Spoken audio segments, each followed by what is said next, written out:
All right, Shalom. Shalom. If you want, Yes, I'll do the slide. Yeah, cool. going to start this lesson off giving all honor, praises, and glory to Yahweh, Bahashem, Yahawashi, Bahashem, Akarkodash. Double honors to the apostle and elders of Great Millstone, teach them well, who are overseeing the construction of the tabernacle of David, a more perfect tabernacle. I'm the brother Yahawashi. I'm the brother lawyer. And we teach with the Great Millstone National Camp. I want to say sincere shalom to the Akim, wa Akwaf, that are scattered abroad, the sincere members of the hopeful elect, who have been quickened in these last days to stand upon their feet and bear witness to the words of truth. Today's lesson is going to be about the vengeance of the Lord. Because you want to start off with Isaiah 61 or Isaiah 63, or you got something? I'm starting Zephaniah. Okay, cool. Zephaniah 3. Because I was going to go directly to Isaiah 47, but I leave the meat.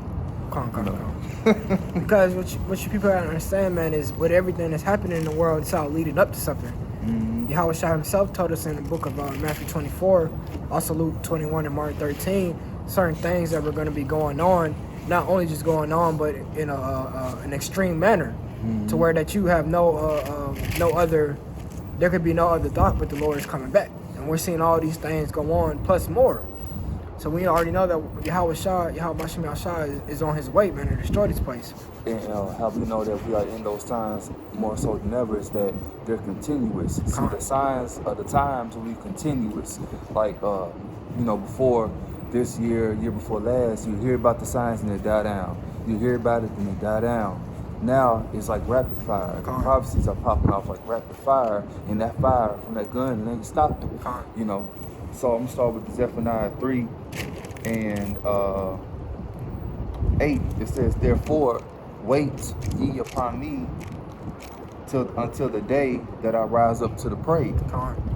For my determination is to gather the nations, and that I may assemble the kingdoms to pour upon them mine indignation, even all my fierce anger. For all the earth shall be devoured with the fire of my jealousy." So we're commanded to not take up arms, right? To not get vengeance for ourselves. The Lord is going to rise up to these other nations. He's going to rise up to his enemies, our enemies. His enemies are our enemies. And the enemies are talked about in Psalms, the 83rd chapter, 83rd chapter. It lists those nations who are our enemies. They all put us in captivity, and they worship a fake idol, all right? And they've given us a fake idol to worship. The Lord is very pissed. You can read about that dealing with the book of Joel. The Lord is bringing forth his indignation, one, is by having these nations go to war. The collapse of Babylon, America, and these other countries, they're going to crumble. You got something out? This is 2 Ezra 15 and 20. It says, Behold, saith the power, I will call together all the kings of the earth to reverence me, which are from the rising of the sun, from the south, from the east, in Lebanon, to turn themselves one against another, and repay the things that they have done to them. Like as they do yet this day unto my chosen, so will I do also in recompense in their bosom, so thus saith the Lord God. My right hand shall not spare the sinners, and my sword shall not cease over them that shed innocent blood upon the earth, man. You can go in on to it. It just, it's very clear and point straight to the point, man.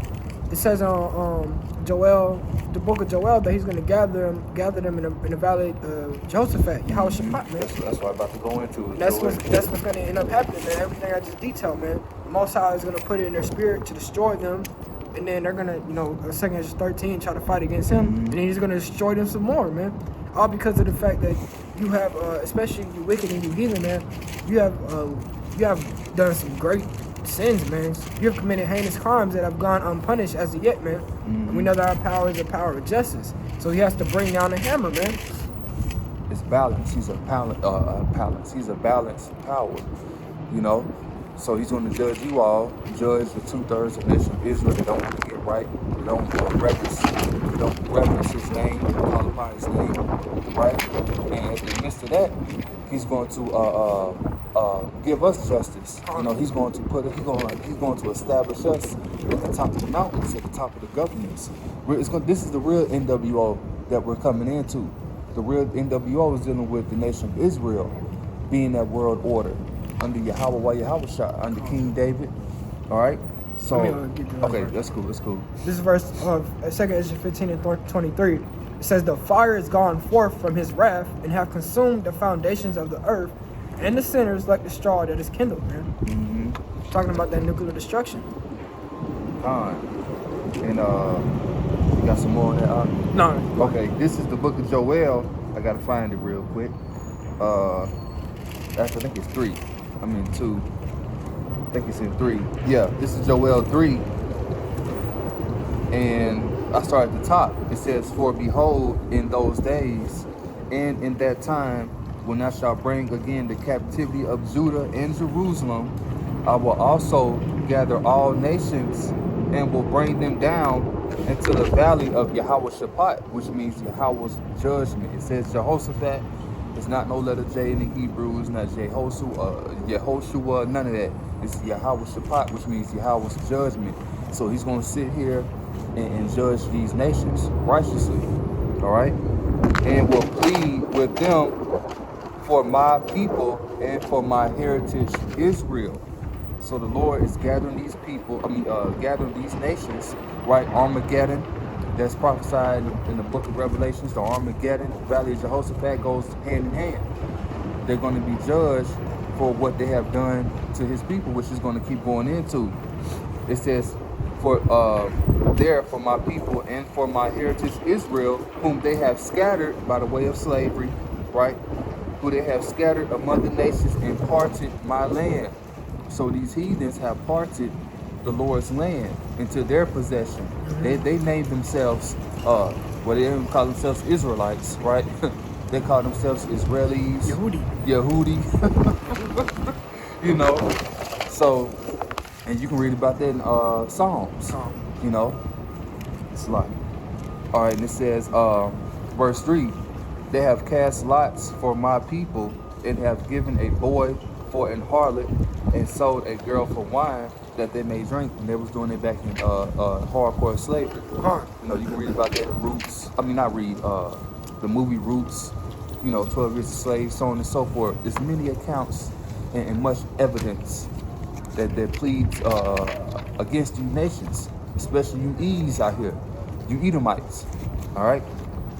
Salaki, it says, "Yea, and what have ye to do with me, O Tyre and Zidon, and all the coasts of Palestine?" Now, when you learn biblical history, who was originally in the coast of Tyre and Zidon? It was the Hamites, the Canaanites, right? Now, today, well, I ain't gonna say that, but Tyre and Zidon could be likened to Edom as well.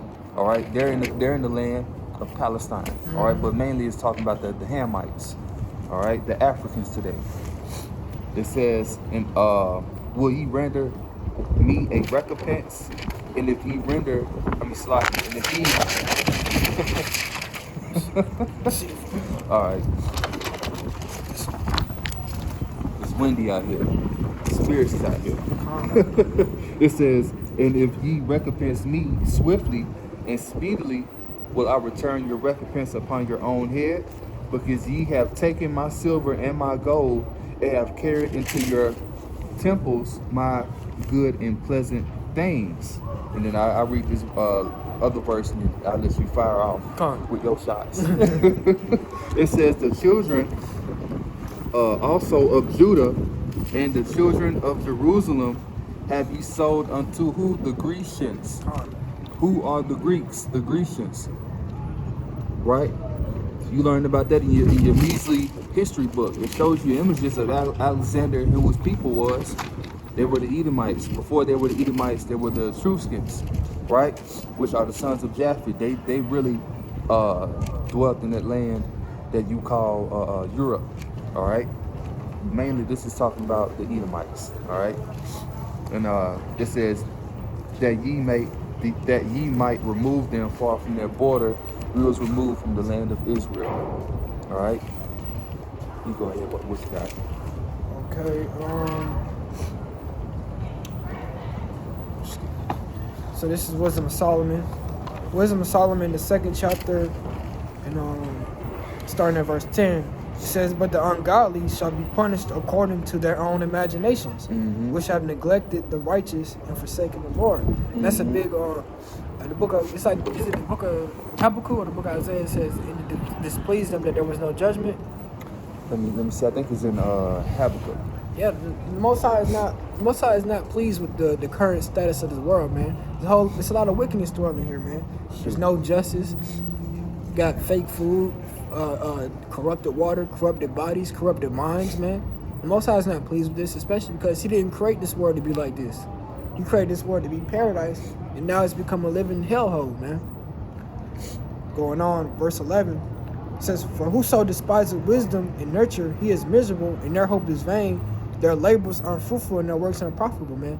You know, Esau Edom is trying to go hard to establish this NWO, but it's at the end of the day, it's vain because Yahawashi is already destined to fail, man.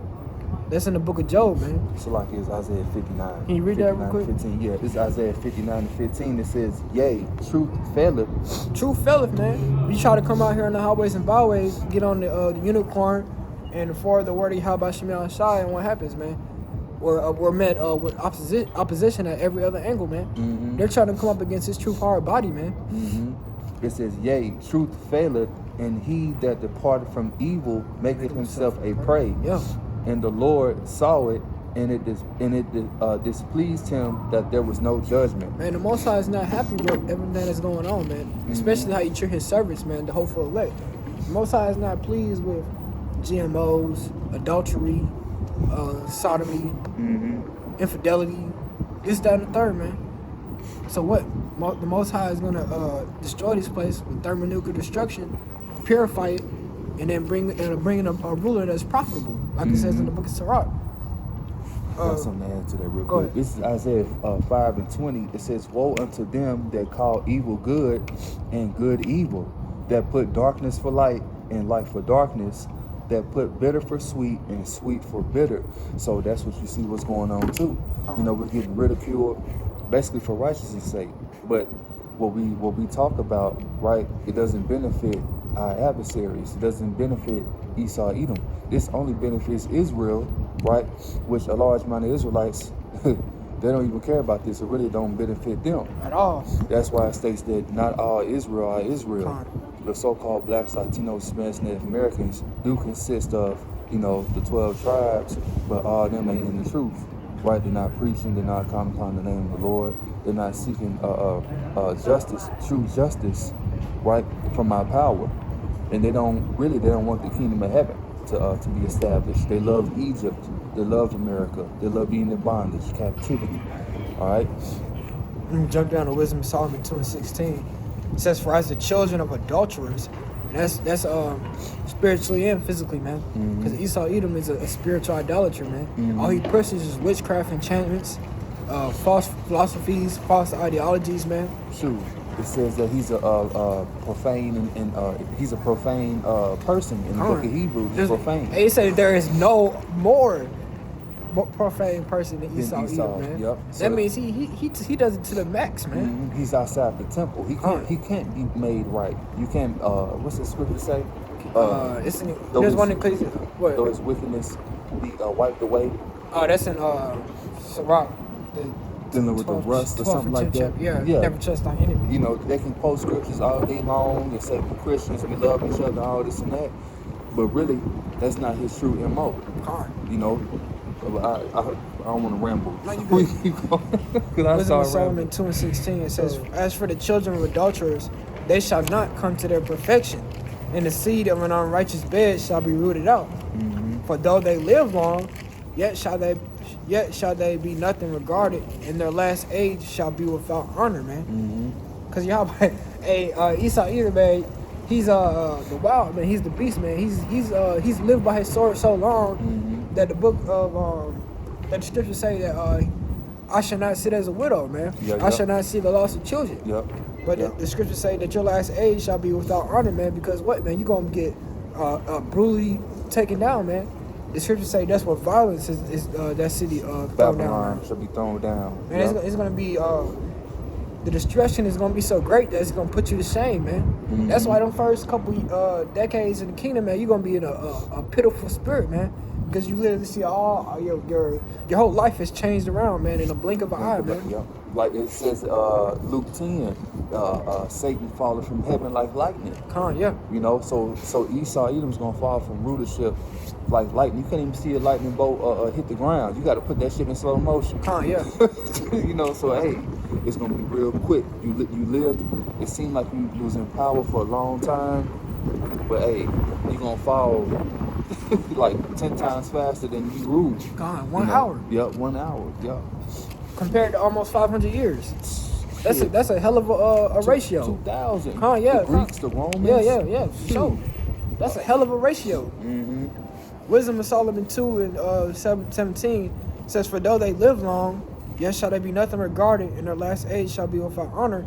It says, or if they die quickly, they have no hope nor comfort in the day of trial, man. Mm-hmm. Because hey, let's say you take yourself out this side, man, the Lord will bring you right back, man, to face that judgment, man. You think all the Edomites that got off scot-free during the 1800s and the 1900s, you think they're not gonna get judged in that day, man? They're coming back. They're here right now to receive their judgment, man. Hey, the Lord said something about that. Dealing with the Romans, the ones that pierced him. I got to get that because that's even crazier, man. The Lord promised that people who were there 2,000 years ago, treated him wrong and did wrong unto him. He promised them that, hey, you're gonna come back and see me. I'm gonna literally physically see you when I come back to judge the world, man. And you know what's so crazy is about what you were saying about all that stuff you did back in past times. Why you didn't the scriptures talk about your children paying? Isaiah 14. You come back in the lot as your children. You know, that's why if you have a rich father, he has like 10, 5, 3 children, right? Say you got 3 sons, a daughter or 2. The sons are going to receive that inheritance and keep that wealth in the family because basically he's going to come right back into that lot. He's going to inherit, what he basically everything he stole and what he did in those past generations. That's why you really pass down that wealth. You keep it in the family so that your grandson, he has a kid. You're going to come right back, guaranteed, within that 3rd or 4th generation as one of your forefathers. That's it just shows you the hypocrisy of Esau Edom, because under this judicial system, man, there is no limit to how they can persecute you, man. Mm-hmm. You could be guilty. You could be on the run for a crime for 50 years, man. If they catch you, they still go take you to court, man. Yeah. So how much more the Heavenly Father, man? Why do you think that you're going to get away for everything that you've done in the earth, man? I'm gonna find this when the Lord said that those that pierced him. I forgot where he. I know it's in the first Revelation. chapter. Yeah, it's in the first. I think it's in the first chapter, like the one around like the 7th. 7, bro. This kings and priests, behold, he comes with cloud. Yeah, that's it. So this is Revelation 1 and 7, and actually I started verse 6. It says, and have made us.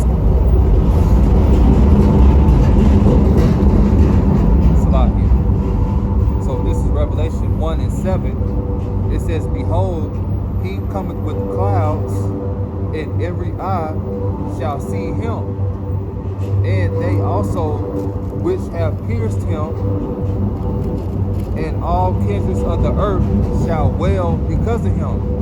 So the ones that pierced the Lord, remember those Romans that pierced him and water and blood came out, the ones that beat him, they're back in their lot to this day. And when he come right back, which I'm going to get in Isaiah 47, he's not going to meet them as a man. The Lord's not going to come back as a man like how we are. He's going to come back in an extraterrestrial body. And it says that he come with clouds. Those clouds, that word for cloud goes into marakab, which means a vehicle, all right? A chariot, so-called UFO. So that's when he's coming right back in. That's why you see multiple sightings of so-called chariot or UFO sightings, right? That's why you see that, because those are the vehicles of our salvation. All right, sweet, low, sweet chariot. And then also, too, the disciples had seen the Lord come in like manner. And the angel stated, why gaze ye looking up into heaven? Even in Galilee. You know, how the Lord came. How the Lord came, that's how he's coming back. And then it said that a cloud Received them them up, you know. So it wasn't no damn cloud, actual cloud, like how you look up in the sky, you know. No, this was a vehicle, or a car, a chariot. And the brothers here. I'm up on the roller. Yeah. Probably like 3 trains coming at one time. Yeah. I'd be nervous about seeing them other hands. Yeah. That's why when it started coming, I'm like, Yeah. just halfway doing the work. Yeah. All right, and so this is Isaiah 47. You got something? No. Okay, this is Isaiah 47 and 3. It says that. Damn. That's spirit. All right, this is Isaiah 47 and 3. It says, thy nakedness shall be uncovered. Yeah, thy shame shall be seen. And I will take vengeance, and I will not meet thee as a man. So all your wickedness, also to you other nations, right? Everything is being uncovered about, you know, what you've been doing. Mm-hmm. More so you know, more than the other nations, right? So, you know, your veil that you spread across all other nations, right? You have 200-something nationalities or 300-something nationalities. Really, it's only 17 nations, 17 to 18 nations, you know. Hey, everything is being uncovered, and the Lord is going to take vengeance. He's not going to meet you as a man. So like how the brother was going into in 2nd Ezra 13, you other nations going to be at war in the valley of Yahawashi fighting in the Levant, like how Elder Tahar likes to go into. You know, y'all going to be fighting. You're gonna sit up here and have the audacity to use your little measly guns, your tanks, right? To shoot against this man, and it's not going to work. Why? Because he's not going to have a fleshly body. The vehicles are not going to be of an earthly realm. Yeah. You can't fight against this. And there's multiple videos showing you clowns how the Lord is going to destroy you. My favorite movie, like I always talk about, Independence Day, is a perfect example. And you niggas ain't going to be able to get out of it, right? Especially you heathens. You other heathens, because you niggas are like unto heathens as well. You know, just repent. Those are our salvation and these other nations' destruction. So with that, we're going to give all praises, honor, and glory unto Yahweh, Ba'ashem, Yahawashi, Ba'ashem, Kakudash. Double honors to the apostles and elders of Great Millstone, and peace and blessings to the hopeful elect. Kwam Yashala, and the Baba Ba. Shalom.